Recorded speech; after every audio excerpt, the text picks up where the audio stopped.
The opening lines are read aloud by Anne to soothing piano music. She and her true love, Wentworth, are lying in a flower field. She claims that she once came close to marriage. But she claims that someone convinced her to leave him. As she claims, she is now happily single. Taking warm showers, sleeping face down, and consuming fine wine all day. Who needs love, she argues, when one has family? Sir Walter gets his face powdered in Kellynch Hall, where Anne's father resides. And claims he is prideful. She calls him a man who just cares about himself and respects himself. Jane, who wed on July 15, 1784, and passed away in 1801, was Anne's mother. She had 3 kids with Sir Walter. He reads in his journal about them. The first was Elizabeth, dubbed Somerset's most fashion-forward luminary and a recognized beauty. Her father seems to prefer her. The youngest, Mary, who is married to Uppercross estate heir Charles Musgrove, arrives next. She seems to enjoy respect from everyone. He finishes by reading Anne's birthdate on August 9, 1787. The middle child, she is. Her father is silent and has a dissatisfied expression in his eyes. As the fisher in her father's looking-glass, and likens herself. And is snidely informed by Elizabeth that she did not want to include her in the family registry because she believed that people would assume she had passed away. The debt collectors unexpectedly storm in and remove all of the pricey furniture. They are currently broke, according to Anne, because her father likes to buy expensive goods. The dearest friend of Anne's mother, Lady Russell, informs Sir Walter of the necessary cutbacks as Sir Walter's attorney comforts him. She has created an economic plan. And claims that Lady Russell is perceptive and helpful, teaching her lessons much as her mother would if she were still alive.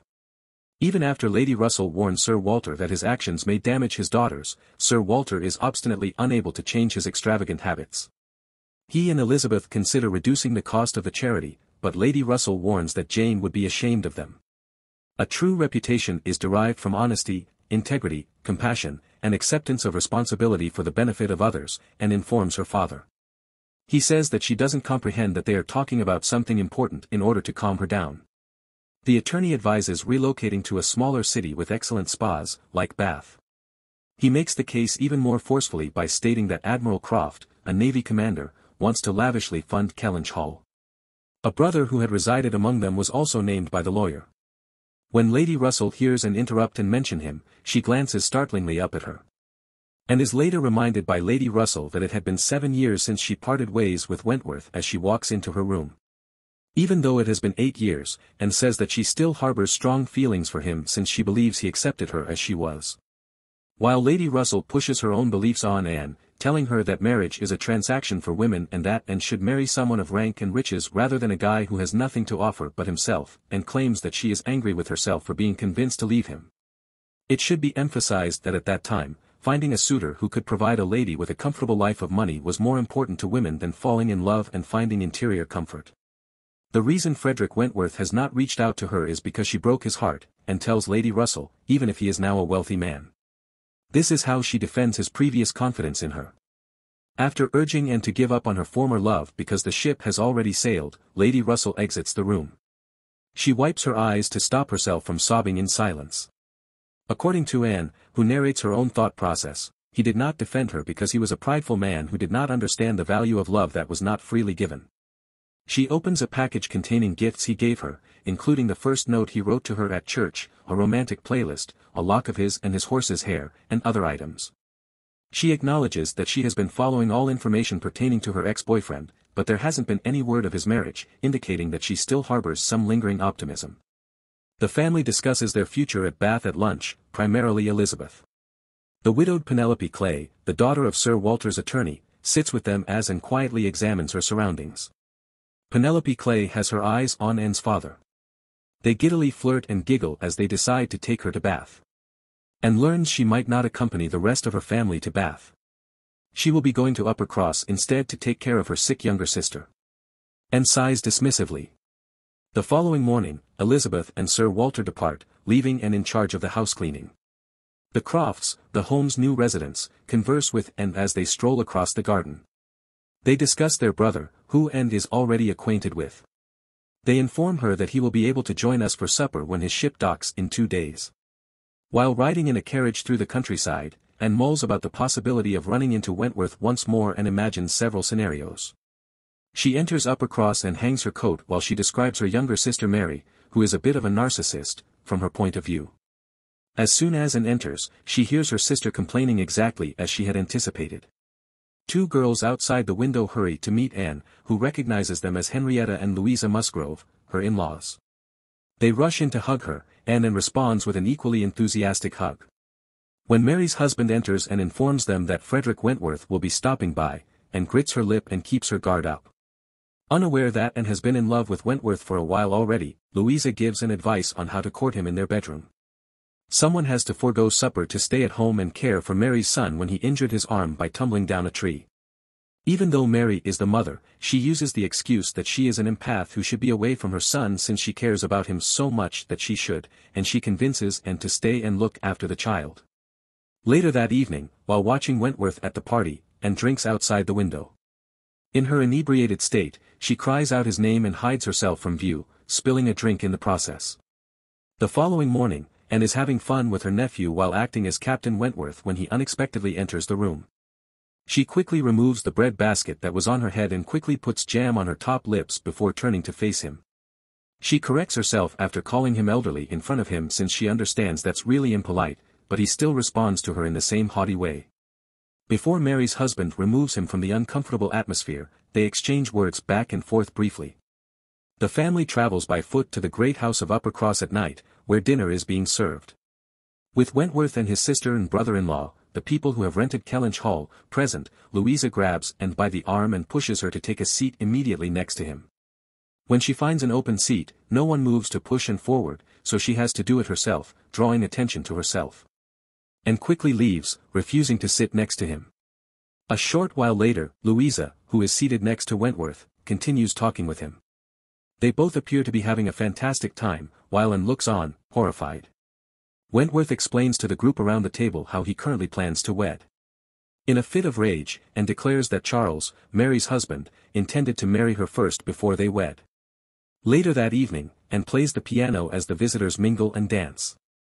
She observes Louisa and Wentworth reuniting with jealousy. It appears that they have grown to like one another. The following morning, Mary approaches Anne as she is sitting at the window with her pet rabbit. As they chat, Mary confidently predicts that Frederick will ask Louisa to marry him. Mary responds that marriage is a woman's greatest source of happiness when and adds she does understand why people believe it's all women want. However, based on her casual demeanor, it is highly dubious that she truly believes it. Her nephews beckon her outside to play, and as they sprint through the woods, they lose control. When Anne stumbles, Frederick surprisingly assists her by helping the boys. He asks Anne what she would prefer him to be as he walks away after she expresses her desire for him to avoid becoming upset with her. Louisa admits to Anne that she is falling in love with Wentworth during a walk that she takes with Mary and her sisters-in-law. Despite appearing displeased, Anne doesn't say anything. Wentworth and Charles are standing close by. They keep strolling side by side. While hiding behind a tree, Anne observes Wentworth and Louisa as they depart to sit by a pond. There, she discovers that Wentworth views her in the same self-centered way as the rest of her family. Sweet Louisa, though, defends her and begs her to see the positive aspects of Anne. Additionally, they agree to meet this evening later. Dejected, Anne walks back with a wounded foot. On the way, they encounter Mr. and Mrs. Croft, who grudgingly grant Anne a ride back home. Because Captain Wentworth wishes to present some of his acquaintances, the family takes a trip to Lyme. Anne gets coerced into doing something by her sister even if she is not feeling like it. She meets Captain Harville at Lyme, who tells her of another captain friend of his who has lost his fiancée and is experiencing grief. Before everyone heads back for supper, they chat for a while. At the table, Anne strikes up a discussion with the dejected captain, who goes by the name of Benwick. They discuss Lord Byron and poetry and appear to have some common interests. The gang encounters a very attractive and enigmatic man the following morning while strolling by the shore who is wearing dark clothing and a top hat. The man deftly declines Frederick's request for assistance when he asks if he needs it and then turns away. Frederick comes over to Anne, who is picking at shells in the sand beside the sea, and apologizes for the enigmatic man who ran into them this morning. He continues by saying that he has had to deal with different iterations of her throughout the years and that he would like to get past it. When he unexpectedly informs Anne that he only wants to remain friends, she anticipates a joyful and knowing confession of love. She makes up the desire for the same. He thanks her honestly and hopes she finds love. And says to him as she turns to leave that she hopes he would pursue the Admiralty because everyone else wants. When he asks if he will see her again, he makes it clear that he wants her to pay attention to him. She responds flirtatiously, leaving him standing with a smirk on his attractive face. After quickly ascending, and calls out to the man and finds that he is William Walter Elliot, who is headed to Bath. He will inherit their estate as their father's heir. Mary explains to her in-laws that their father intended Mr. William to wed Elizabeth so he would be the owner directly, but Mr. William refused and chose to wed an American woman instead. He is wearing black because his wife recently passed away, which is the reason. Louisa asserts that the Elliots must detest him because he has embarrassed them, but Mary and Anne respond that this is precisely why they admire him. Later, while out for a stroll, Louisa leaps into Frederick's arms from a distance, but as she climbs up to do it again, over Frederick's objections, she slips and strikes her head on the stony path. She is taken immediately home and a doctor is called. Despite having a severe concussion, she will recover. When Frederick asks Anne to stay with Louisa, Mary obstinately enters the scene and declares that she too wants to stay. Frederick finds comfort in Anne's company and seeks her counsel in the carriage as they go back to their house. He informs her that Louisa is now in his care and inquires as to how he should inform Louisa's parents. They said their goodbyes, and she then left for Bath. Anna and Lady Russell enjoy a picnic in Bath. When they meet up again, she tells Lady Russell that she has already met the charming Mr. Elliot. After receiving a barrage of criticism from her father and Elizabeth upon arriving at her new home, Anne is requested to open the door for Mr. Elliot. He continues to flirt with her even after she reintroduces herself as his cousin Anne. A few days later, in the dusk of one day, Elliot approaches a peaceful and sitting alone as Elizabeth plays the piano. In order to prevent Anne's father from remarrying, which would put Elliot in danger of losing his titles, he explains his plan to her. And only acknowledges his candor in the situation. Then, when Louisa appears to be slowly but surely recuperating, he inquires about her. The following morning, their family travels to Bath to see some wealthy distant cousins who are currently there. Once there, the uneasy silence is so loudly punctuated by the ticking of a clock. In order to break the tension, Anne shares her strange dream with Mr. Elliot, who then assists her in making sense of it. Anne is excited by his subtly flirting, but she is afraid to express it. Lady Russell advises Anne to pursue Elliot if he makes his intentions plain as they stroll through the town. After Lady Russell announces Louisa and Frederick's engagement, and requests a private moment. Later, she sobs in private while taking a bath and claims she had anticipated this to be a graceful moment for her. She meets Frederick the following day in a bakery. Elliot interrupts them and invites Frederick to a concert the following day. Frederick's eyes are sad as he observes and leave. He and discuss about him going to see while they are at the concert, but Elliot again interrupts them and drags Anne off to get an Italian translation. Fred is seated behind and when the music begins and notices Elliot touching her shoulder.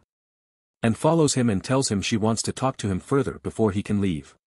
Elliot suddenly appears behind them again at that precise moment, and Frederick departs this time. Elliot admits to Anne that he desires to marry her. He challenges her to consider it. The following day, Mary and Charles stop by Anne's home as she is about to head upstairs with a bottle of wine and a book. They bring her to the inn where they have a brief reunion with Lyme. Frederick listens in on Anne and Harville's love-related talk there. And learns that Louisa is not engaged to Frederick but to Benwick. While she was recovering at Lyme, they reportedly fell in love. When Anne hears this, she is shocked and rushes over to the table where Fred was sitting to read the note he had left for her. She has received a heartfelt letter from Frederick expressing his continued love for her. When Anne sees Elliot kissing Penelope Clay while she is trying to catch up to Fred, she wishes the couple the best and keeps going. She closes the distance between them and gives him a passionate kiss. As the sun warmly shines on them, they tightly embrace one another. While Anne and Frederick are seated in a field near the cliff in the following scene, Elliot and Penelope are getting married, and Frederick is teaching her maritime navigation, which she finds to be simple. Finally, they embrace and give each other a tender kiss.